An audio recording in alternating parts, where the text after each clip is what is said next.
एक देवकी एक यशोदा, दोनों ने तुमसे नेह लगाया। दोनों ने चाहा गोद में चंदा, एक ने खोया एक ने पाया। भीगती जा रही हैं ये आंखें मगर, भीगती जा रही हैं ये आंखें मगर, मुस्कुराएं तुम्हें देखते देखते। ऐसी अद्भुत तुम्हारी छवि है प्रभु, ऐसी अद्भुत तुम्हारी छवि है प्रभु, प्राण जाए तुम्हें देखते देखते। Hello everyone, welcome to my YouTube channel. तो गाइस, जो मेरा वीडियो देखते मुझे सब्सक्राइब करते, आई एम वेरी थैंक्सफुल। तो हम दुनिया के किसी भी कोने में चले जाए, माँ का ओहदा सबसे बड़ा होता है। और जब बच्चा रोता है तो माँ अपने आंचल से बच्चे के आंसू पोंछती है, और जब वो खाना खाता है तो उसके मुंह पर थोड़ा बहुत खाना लगा रह जाता है तो वो आंचल से अपने बच्चे के मुंह को पोंछती है। और यदि वो अपने बच्चे को धूप में ले जाती है और यदि बच्चे को धूप लगती है तो वो उस आंचल से बच्चे के सिर को ढक लेती है।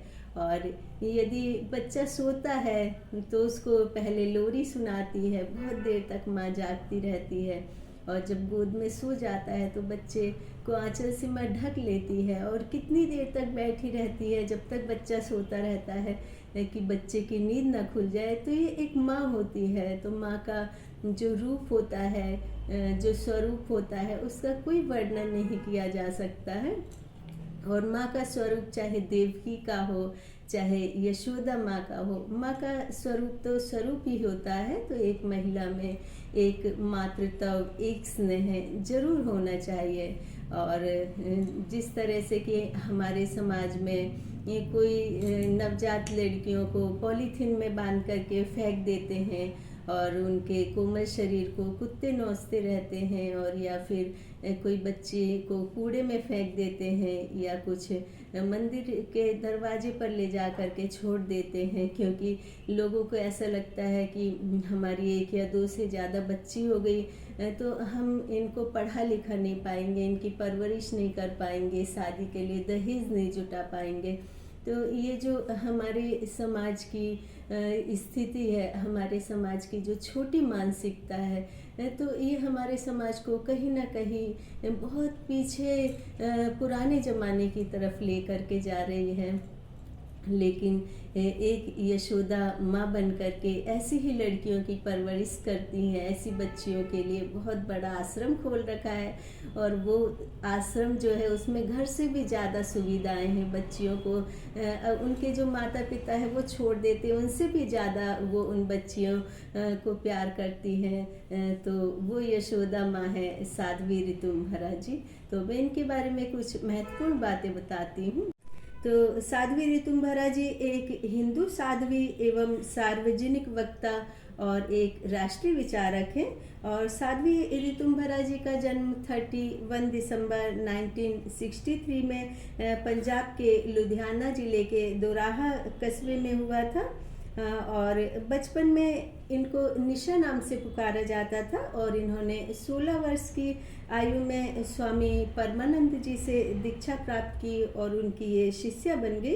और ये कभी भी मुख्य धारा की राजनीति में नहीं आई, और इन्होंने भागवत गीता के माध्यम से धर्म के प्रति एक नई अलग जगाई। और 2024 तक इन्होंने अनाथों, विधवा, बुजुर्गों और बच्चियों के लिए उत्तर प्रदेश के वृंदावन में एक आश्रम वात्सल्य ग्राम को का विकास जारी रखा है। और ये इस महान कार्य के लिए हमेशा ही लगी हुई रहती हैं। और मैं सच कहूँ तो इनके मैं राजनीतिक जीवन से प्रभावित होकर के अपने विचारों के शब्दकोश के दायरे में बिल्कुल भी नहीं लाई हूँ। मैं काफ़ी साल पहले टीवी पर इनके प्रवचन सुनती थी और इनकी कथा भी सुनती थी। और उसके अलावा मैंने एक इंटरव्यू के दौरान देखा कि इन्होंने बहुत सारी बच्चियों को गोद ले रखा है। और जिस आश्रम में इन्होंने बच्चियों को गोद ले रखा है, उस आश्रम में ये खुद जाती हैं और जो छोटी छोटी सी बच्चियां होती हैं उनको गोद में लेती हैं। और उनसे जैसे एक माँ होती है, माँ उन्हें प्यार दुलार करती है, उनसे पूछती है बेटा तुमने क्या खाया, बेटा तुमने आज क्या सीखा, बेटा तुम किस तरह से रहती हो। छोटी छोटी सी बच्चियाँ जो एक एक साल की बच्ची होती हैं, उनसे लेकर के बड़ी बच्चियों का भी इस तरह से ही ध्यान रखती हैं जिस तरह से कि एक माँ ध्यान रखती है। तो वही मैं कहती हूँ कि माँ का कोई स्वरूप नहीं होता है, वो चाहे तो वो जन्म देने वाली देव की माँ हो और या फिर उसकी परवरिश करने वाली यशोदा माँ हो, क्योंकि माँ का जो एक रूप होता है वो मातृत्व का रूप होता है। और इन्हें वैसे तो दीदी कहा जाता है और उसके अलावा इनको साध्वी ऋतुम्भरा भी कहा जाता है, लेकिन ये सच में एक यशोदा माँ की उपाधि पाने लायक हैं, क्योंकि इन्होंने समाज में कई लोग अपने माता पिता को ठुकरा देते हैं, घर में उनके लिए जगह नहीं होते, तो इन माता पिता को इन्होंने अपने घर में जगह दी है। और उसके अलावा कई विधवाएं होती हैं, तो विधवाओं को भी उनके घर पे नहीं रखा जाता है, कभी उनके ससुराल वाले निकाल देते हैं, मायके में जाती हैं तो मायके वाले निकाल देते हैं। तो इन विधवाओं को भी इन्होंने आश्रय दे रखा है। तो जो समाज में एक पुण्य का काम करती हैं, एक दान का काम करती हैं, एक धर्म का काम करती हैं, एक अच्छे सत्कर्म का काम करती हैं, तो वो हैं ये साध्वी ऋतुम्भरा जी। क्योंकि हमको सिर्फ एक जीवन मिलता है, तो इस जीवन में हमको ये तय करना होता है कि हमें कौन सा कार्य करना है। और ये तय करने के लिए यदि हम अच्छा कार्य करते हैं तभी हमारा मानव जीवन सफल होता है। और मैंने इनके विचारों को कुछ पार्ट में डिवाइड किया है। तो इनका पहला विचार है आंचल या दुपट्टा। तो ये युवतियों से पूछती हैं कि आपके पास आंचल या दुपट्टा है। तो जिस तरह से आजकल दुकानों से और युवतियों के कंधों से दुपट्टे गायब होते जा रहे हैं ना, तो ऐसा लगता है कि एक समय वो आएगा ये दुपट्टे दादी और नानी की कहानी बन करके रह जाएंगे, क्योंकि ये दादी नानी की कहानियों, दादी नानियों ने ही जो परंपरा है, रीति रिवाज है, संस्कृति है, धर्म है, इसको बचा करके रखा है। क्योंकि ये जो दुपट्टा होता है, एक ये माता पिता की इज्जत होता है, एक भाई की इज्जत होता है। और यदि आप शादी के बाद ससुराल जाती हैं तो ये ससुराल में पति की, सास ससुर की इज्जत होता है। तो ये जो दुपट्टा होता है, कहने को तो ये सिर्फ 100 रुपये का होता है, लेकिन यदि आप इसको कंधे पर डालो या सिर ढक लो तो इसकी जो कीमत होती बहुमूल्य हो जाती है, इसकी फिर कोई कीमत नहीं होती है। और इनका दूसरा विचार, इन्होंने मित्र या दोस्त के महत्व को बताया है। तो मित्र या दोस्त वो नहीं होते हैं कि जो हमारे स्टैंडर्ड को, हमारे पैसों को देख करके, या फिर हम बहुत ज़्यादा इंटेलिजेंट हैं, हमारा बहुत रुतबा है, ये देख करके हमारे मित्र बनते हैं। तो वो सच्चे मायने में मित्र नहीं होते हैं। सच्चे मित्र वो होते हैं जो कि हमारे सुख में काम आए।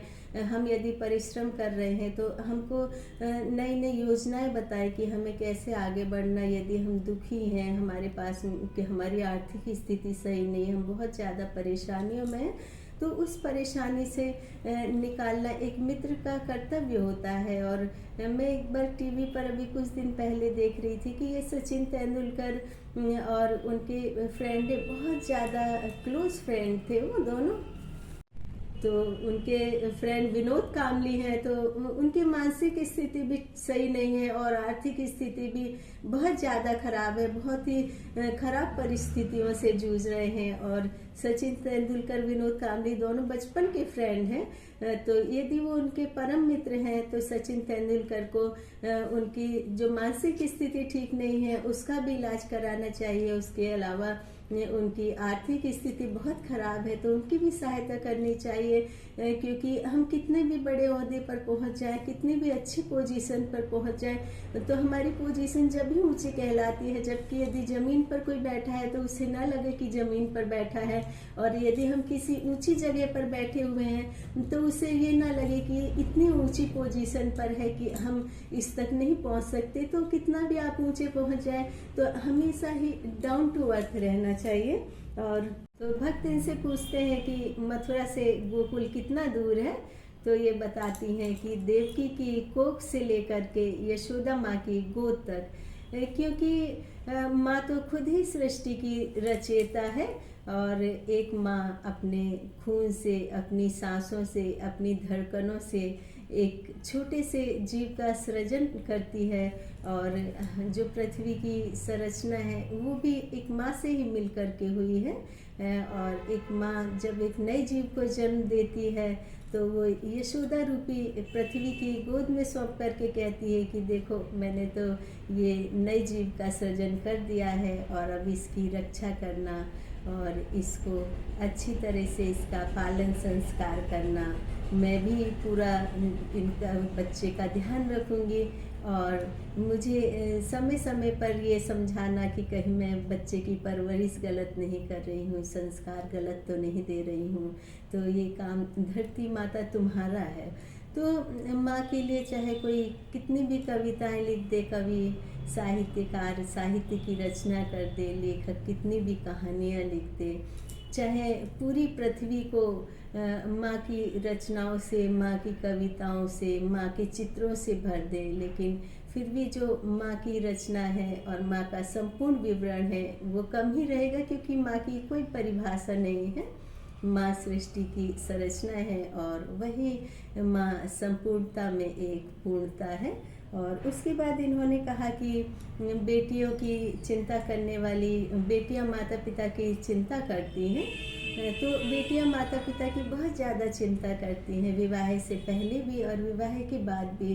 और जब भी वो मायके आती है, भले ही उनका ससुराल महलों जैसा हो और मायका बहुत ही गरीब घर का हो, वैसी स्थिति ना हो जैसी ससुराल की होती, लेकिन फिर भी उनको जो सुकून अपने मायके में मिलता है वो सुकून उनको शायद ससुराल में नहीं मिलता है। और मायके से उनको भले ही बहुत ही कम मूल्य का उपहार दिया गया हो, लेकिन वो जो उपहार होता है वो उनके लिए अमूल्य होता है। उसके अलावा ये बताती है कि मातृत्व ही स्त्री की संपूर्णता है। तो एक मातृत्व के लिए, एक माँ वाला स्नेह के लिए, माँ वाली देख रेख के लिए ये कोई ज़रूरी नहीं है कि इसके लिए शादी होना, माँ बनना ये बहुत ज़्यादा ज़रूरी होता है। क्योंकि घर में एक जो बड़ी बहन होती है वो भी अपने छोटे भाई बहनों को जो स्नेह करती है, उनका ध्यान रखती है, एक माँ की तरह रखती है। और घर में जो बड़ी भाभी होती है वो भी अपने देवर नंद जो भी घर में बच्चे होते हैं उनका ध्यान इसी तरह से रखती हैं जैसे कि एक माँ रखती है। तो सभी जो जितनी भी नारी होती हैं, महिलाएं होती हैं, उनके अंदर एक स्नेह होना बहुत ज़्यादा ज़रूरी होता है। ये नहीं होता है कि हमारे कई स्त्रियां ऐसी होती हैं कि विवाह के कई साल बाद भी उनके संतान नहीं होती है, तो उन्हें लगता है कि हमारे तो कोई संतान नहीं है, तो हमारे अंदर मातृत्व नहीं है, हमारे अंदर स्नेह नहीं है। उनको वो अपने मातृत्व स्नेह को जगाना चाहिए। अब देखिए, इनको कोई साध्वी कहते हैं, कोई इनको दीदी कहते हैं, लेकिन इनके अंदर का मातृत्व देखिए कि भारत की असंख्य अनाथ बच्चियों की ये यशोदा माँ है, उनकी परवरिश एक माँ की तरह करती हैं और एक माँ की तरह ही स्नेह करती हैं। और उसके अलावा ये बताती हैं कि संस्कारी, साहसी और धर्म कर्म के प्रति निष्ठा हो, ऐसे संतान का जन्म किस तरह से होता है। तो भारत की जितनी भी शादीशुदा महिलाएं हैं उनको इस बात का तो ज्ञान होना चाहिए, क्योंकि वो जिस परिवार से आती हैं उनके घर पर भी चाहे वैसे नियम से कर्म से पूजा पाठ ना हो, लेकिन कुछ त्योहार होते हैं, कुछ अनुष्ठान होते हैं, तो उस समय पूजा पाठ किया जाता है। वो घर की शांति के लिए, बच्चों में संस्कार के लिए ही किया जाता है। तो जो भी कोई लड़की होती है बचपन से ही उसको धर्म कर्म में, अनुष्ठान में, अच्छे कार्यों में और पूजा पाठ धर्म का कार्य जरूर से करना चाहिए। क्योंकि यदि वो बचपन से ही धर्म कर्म का कार्य करती है, रामायण पढ़ती है, श्लोक पढ़ती है, भागवत गीता पढ़ती है, तो विवाह के बाद में जब उसकी संतान होती है तो उस संतान के लिए उसको संस्कार देने के लिए, धर्म के प्रति रुचि के लिए कुछ ज़्यादा नहीं करना पड़ेगा। वह संतान अपने आप ही एक संस्कारी भी होगी और धर्म के प्रति भी रुचि होगी।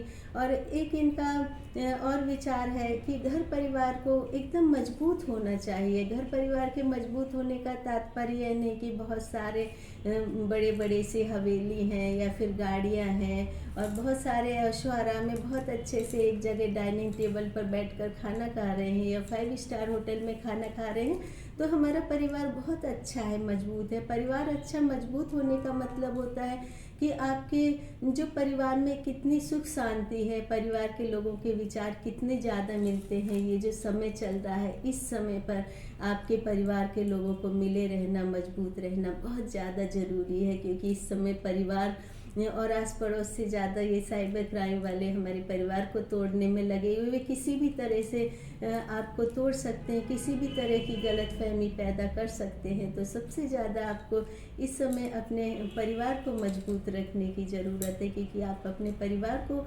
मजबूत रखेंगे तो आपकी फैमिली का कोई भी सदस्य यदि साइबर क्राइम में फंस रहा है तो वो आपको स्पष्ट रूप से बता देगा, और यदि वो स्पष्ट रूप से नहीं बताता है तो आपके परिवार के सदस्य के साथ में कुछ भी घटना हो सकती है। क्योंकि ये जो सबसे ज़्यादा इस समय परिवार तोड़े जा रहे हैं, इसका हाथ साइबर क्राइम वालों का है। और साइबर क्राइम वाले को ये नहीं कि बहुत ज़्यादा पढ़े लिखे हुए थे, चौथी पाँचवीं, और जो कुछ नहीं कर सकते कि हमें मेहनत से कुछ ना मिल पाए, तो वो इधर पर दिमाग लगा लगा कर साइबर क्राइम को ज़्यादा से ज़्यादा बढ़ावा दे रहे हैं।